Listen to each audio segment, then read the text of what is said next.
अस्सलामुअलैकुम, रमज़ान मुबारक। Welcome back to my channel life style with Rooj में। आज मैं आप लोगों के लिए रेसिपी लेकर आई हूँ, वो है मुट्ठी कबाब की रेसिपी। अफ्तारी में ये मुट्ठी कबाब बनाएं और सबसे तारीफ़ें लें। चले आए बिना टाइम वेस्ट किए हुए आवती रेसिपी की तरफ बढ़ते हैं।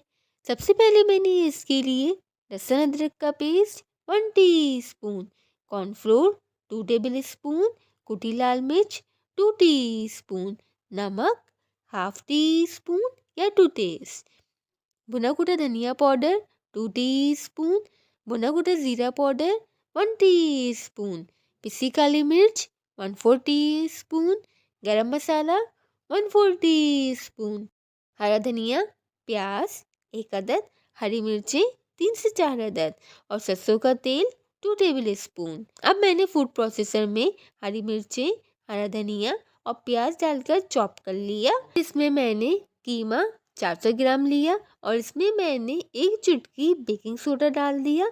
फिर इसमें सारे मसाले शामिल कर दिए और साथ में मैंने तेल भी शामिल कर दिया और चेडर चीज़ के 2 स्लाइसेस डालकर फूड प्रोसेस कर लिया। कबाबों का कीमा तैयार है। दूसरी तरफ मैंने फ्राई करने के लिए घी इस्तेमाल किया है। आप चाहें तो आप इसे ऑयल में भी फ्राई कर सकते हैं।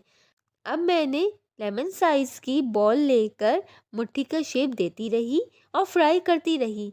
इसी तरह से मैंने सारे कबाब फ्राई कर लिए थे। गर्मा गर्म कबाब तैयार हैं।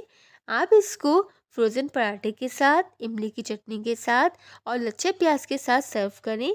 बहुत ही मज़े के लगते हैं। और अगर आपको मेरी रेसिपी पसंद आई हो तो मेरे चैनल को लाइक, शेयर, सब्सक्राइब और कमेंट करना मत भूलिएगा। और कमेंट में मुझे ज़रूर बताइएगा कि आपको मेरी रेसिपी कैसी लगी। और अपना बहुत सारा ख्याल रखिएगा, दुआ में याद रखिएगा। फिर मिलते हैं एक और नई रेसिपी के साथ। जब तक के लिए अल्लाह हाफिज़।